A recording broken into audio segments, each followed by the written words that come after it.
Hello friend, today we discuss about the culture media. Culture media is the nutrient material prepared for growth of microorganism in laboratory is called culture media. Culture media was first discovered by Robert Koch in 1881. इन्होंने क्या किया था कि कुछ उबले हुए आलू के स्लाइस बनाए थे और उसके ऊपर माइक्रो ऑर्गेनिज्म को ग्रो करा के देखा था। तो ऑर्गेनिज्म तो ग्रो हो रहे थे, लेकिन ये जो मीडिया बना था पोटैटो का, वो बहुत ही आसानी से सॉलिडिफाई और लिक्विडफाइड नहीं हो पा रहा था, जिसकी वजह से वैरायटी ऑफ ऑर्गेनिज्म को ग्रो कराना बहुत ही एक चैलेंजिंग टास्क था। ये सारे प्रॉब्लम्स को इनके लैब कलीग जो थे वाल्थर देख रहे थे। वाल्थर ने अपनी वाइफ फैनी को ये सारे प्रॉब्लम शेयर किए। फैनी घर में खाना बनाती थी, उसमें वो सूप भी बनाती थी। सूप जो बच जाता था उसको वो खिड़की के बाहर फेंक देती थी। सुबह में वो उसने देखा कि जो बचे हुए सूप हमने फेंके थे वो सॉलिडिफाई कर जाता था। ये बात इन्होंने अपनी फैनी ने वाल्थर को बताया, अपने हस्बैंड को, और उन्होंने पूछा कि इसमें क्या ऐड किए थे। तो वो बताए कि इसमें एक कंपोनेंट से अगार, उसको हमने डाला था, अगार की वजह से सॉलिडिफाई हो रहा है। तो ये बातें वाल्थर ने रॉबर्ट कॉश को बताया। रॉबर्ट कॉश लेबोरेटरी में अगार को ऐड किया कल्चर मीडिया के रूप में। तो उन्होंने देखा कि वाकई ये हैरान कर देने वाली चीज़ें थी। वो जो अगार जो था वो इजीली सॉलिडिफाई हो रहा है और लिक्विफाई भी हो जा रहा है। तो इस तरह से अगार का यूज़ होना शुरू हुआ कल्चर मीडिया के रूप में, और ये पूरे के पूरे माइक्रोबायोलॉजी को चेंज कर दिया इन विट्रो एप्लीकेशन में। और एक्चुअली में अगार क्या है, इट्स अ कॉम्प्लेक्स पॉलीसेकेराइड जो कि आपका रेड एल्गी से एक्सट्रैक्ट किया जाता है, और ये बैक्टीरियोलॉजिकली इनर्ट है। सबसे स्पेशल कैरेक्टर इसका यही है, और इजीली 95 डिग्री पे ये मेल्ट कर जा रहा है और 42 डिग्री पे सॉलिडिफाई कर जा रहा है। तो इस तरह से कल्चर मीडिया में एक बहुत बड़ा रिवोल्यूशन आया, और लेबोरेटरी के अंदर डिफरेंट ऑर्गेनिज्म को ग्रो कराने में अगार जो है हेल्पफुल साबित हुआ। Now the basic constituents of culture media. The basic constituent of culture media is the water, electrolyte, peptone, meat extract, blood या सीरम एंड agar. तो ये सारे कंपोनेंट्स कल्चर मीडिया में होंगे। और अब हम देखते हैं कि जब कल्चर मीडिया को हम डिफ्रेंशिएट करेंगे अलग अलग, तो उसके अलग अलग क्राइटेरिया हैं। तो सबसे पहले हम देखते हैं on the basis of physical state. Culture media के फिजिकल स्टेट पे अगर हम इसको डिवाइड करेंगे तो ये 3 स्टेज में डिवाइड होता है। पहला है आपका लिक्विड मीडिया, दूसरा है सेमी सॉलिड मीडिया, और तीसरा है आपका सॉलिड मीडिया। तो जो लिक्विड मीडिया है उसका जो बेस्ट एग्जाम्पल है वो है आपका ग्लूकोज ब्रॉथ है। इसमें क्या होगा कि हम अगार ऐड नहीं करते हैं, इसकी वजह से ये लिक्विड फॉर्म में होगा, सॉलिड या सेमी सॉलिड फॉर्म में नहीं दिखेगा। और ग्लूकोज ब्रॉथ का जो एप्लीकेशन है वो है आपका ब्लड कल्चर के समय। आप जो ब्लड सैंपल लेते हैं ऑर्गेनिज्म को ग्रो कराने के लिए, वो ग्लूकोज ब्रॉथ में ही आप ऐड कर देते हैं। Now semi solid media. Semi solid media में क्या होगा कि स्मॉल क्वांटिटी में अगार होगा, 0.2 to 0.5% तक है। The best example of semi solid media is the mannitol agar. Mannitol agar में आप क्या करते हैं कि बैक्टीरिया के मोटिलिटी को चेक करते हैं। अगर मोटिलिटी चेक करने से एस्चेरिशिया कोलाई का, तो आप मैनिटोल में डाल के देखेंगे तो मोटाइल होगा, तो वो एक आपका रूट्स बनाता है, तो उससे आपको पता चल जाता है। Now the solid media. Solid media में क्या होगा कि अगार होगा और इसकी वजह से ये सॉलिड फॉर्म में होगा, जैसे न्यूट्रिएंट अगार, ब्लड अगार, चॉकलेट अगार, डीसी अगार, एक्सएलडी अगार, ये सारे आपके सॉलिड मीडिया के एग्जाम्पल्स हैं जो कि फ्रिक्वेंटली आप लेबोरेटरी में देखते हैं, यूज करते हैं।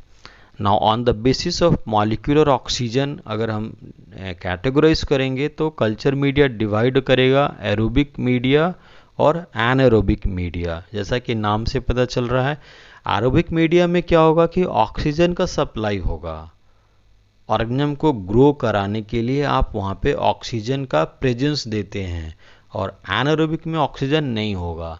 तो जितने भी कॉमन एग्जांपल्स जो आपके मीडिया के हैं वो सब एरोबिक मीडिया ही होते हैं, जैसे न्यूट्रिएंट का प्लेट है, ये सब आपका एरोबिक कल्चर मीडिया है। Actually organism that can survive and grow in an oxygenated environment is called aerobic culture media. Now anaerobic culture media, the media used to grow anaerobic bacteria, they do not need oxygen for growth है। यहाँ पे oxygen की आवश्यकता नहीं होगी organism को grow कराने के लिए।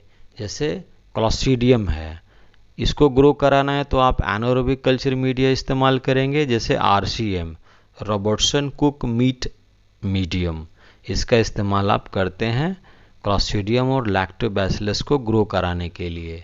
Now on the basis of nutritional factors है, इसके ग्राउंड पे अगर आप डिफ्रेंशिएट करेंगे मीडिया को तो ये डिवाइड कर जाएगा simple media, complex media, define media and special media में on the basis of nutritional factors है।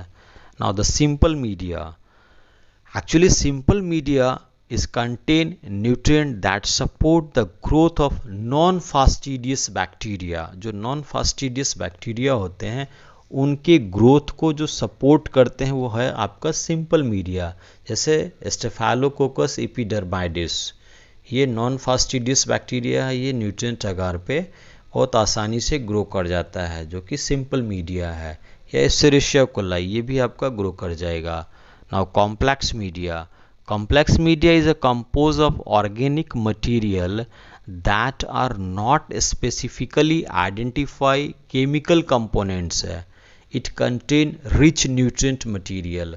जो complex media है उसमें आपका डिफाइंड केमिकल कंपोजिशन नहीं पता रहता है, जिसका बेस्ट एग्जांपल है आपका न्यूट्रिएंट ब्रॉथ या tryptic soya broth. Now defined media, medium will have known quantity of all ingredients, typically they contain a simple sugar as the carbon and energy source, जैसे peptone water, ये आपका defined media का example. Now special media, special media is divided further in enrichment media, enriched media, selective media, differential media, transport media and sugar media. ये आपका special media का category है। सबसे पहले enrich media, the media in addition to basal nutrient content nutritional supplement like blood and serum. Best example है आपका blood agar या chocolate agar, they are example of enrich media. Now enrichment media, enrichment media, the liquid media which have a stimulate effect on the bacteria to be grow or inhibit its competitors, यानी कि आपके उस bacteria के growth को promote करेगा और जो competitor है उसके ग्रोथ को इनहिबिट करेगा। जैसे tetrathionate broth is example of enrichment media. यहाँ पे साल्मोनेला टाइफी के ग्रोथ को ये प्रमोट करता है और एस्चेरिशिया कोलाई के ग्रोथ को सप्रेस करेगा। ये इसका स्पेशल कैरेक्टर है एनरिचमेंट मीडिया का। Now the selective media, the media content ingredients that enable the growth of some species while inhibits other. यहाँ भी वही हो रहा है सेलेक्टिव मीडिया में। जैसे DCA, ये क्या करेगा, विब्रियो कॉलरा के ग्रोथ को प्रमोट करेगा और एस्चेरिशिया कोलाई को सप्रेस करेगा। जैसे स्टूल के सैंपल्स में से अगर आपको विब्रियो कॉलरा को आइसोलेट करना है तो आप डीऑक्सीकोलेट साइट्रेट अगार या बाइल साल्ट अगार आप यूज़ करते हैं। Now differential media, the medium contain substance which differentiate characteristics of bacteria and thus helping to distinguish between them। Best example है आपका मैकॉन्की अगार। यहाँ पे जो लैक्टोज फर्मेंटर होंगे वो on the basis of colour pink हो जाएंगे और जो नॉन लैक्टोज फर्मेंटर होंगे वो कलरलेस रहेंगे। ये डिफरेंशियल मीडिया का कैरेक्टर है। जैसा कि आप इस इमेज में देख रहे हैं, बिफोर स्ट्रिकिंग, अगर बैक्टीरिया का आपने स्ट्रिकिंग नहीं किया है तो आप कलर देख रहे हैं, और जब आप स्ट्रिकिंग कर देते हैं और ग्रोथ हो जाता है तो कलर चेंज कर जाएगा और पिंक कलर में आपको दिखता है। ये है आपका डिफरेंशियल मीडिया का बेस्ट एग्जाम्पल। आप एशेरिशिया कोलाई को यहाँ पे देख रहे हैं। Now transport media, the media design to maintain the viability of delicated organism and to prevent overgrowth of contaminant during transit is called transport media। आपका example है एस्टुएट मीडियम और VTM medium, viral transport medium. जैसे अभी Covid का outbreak हुआ है तो VTM का बहुत ज़्यादा इस्तेमाल हो रहा है सैंपल कलेक्शन के लिए। तो VTM media is one of the very important media for the virus sample collection. Now the sugar media, the liquid medium contain 1% sugar along with indicators is called sugar media। The example of sugar media is the dextrose, hexose, mannose, lactose, glycerol, sorbitol। ये सब sugars media के अंदर कोई ना कोई add होंगे, वैसे media को हम लोग शुगर मीडिया कहते हैं। जैसे अगर हम एक शुगर मीडिया की बात करें तो citrate agar, citrate agar is example of sugar media.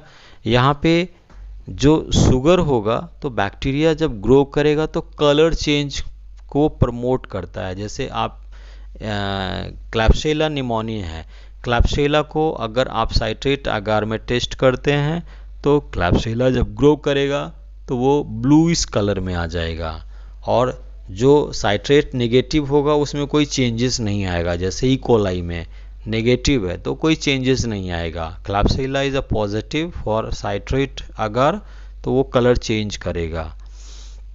Now urease agar और टीशिए अगार, यूरिएज अगार में भी कलर चेंजेस करेंगे। यहाँ पे भी शुगर है तो जैसे ही यूरिएज पॉजिटिव होगा, जैसे Proteus, Proteus is a urease positive, तो आप देखेंगे कि पिंक कलर से ये हल्का लाइट येलोविश में कन्वर्ट करेगा।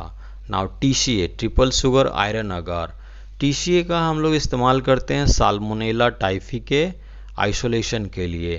तो जब अगर साल्मोनेला टाइफी का प्रेजेंस होगा सैंपल में तो टीसीए अगार जो कलर चेंज करेगा वो येलोविश से पिंक होगा और पिंक से फिर ब्लैक हो जाएगा। तो अगर साल्मोनेला रहा तो शुगर के प्रेजेंस की वजह से आपको ब्लैक कलर दिखेगा, जो कि ट्यूब के अंदर मीडिया जो आपको डिस्प्ले हो रहा है वहाँ पे black colour is appearance of presence of salmonella typhi. That is the example of sugar media. Thank you for watching my YouTube channel. Thank you.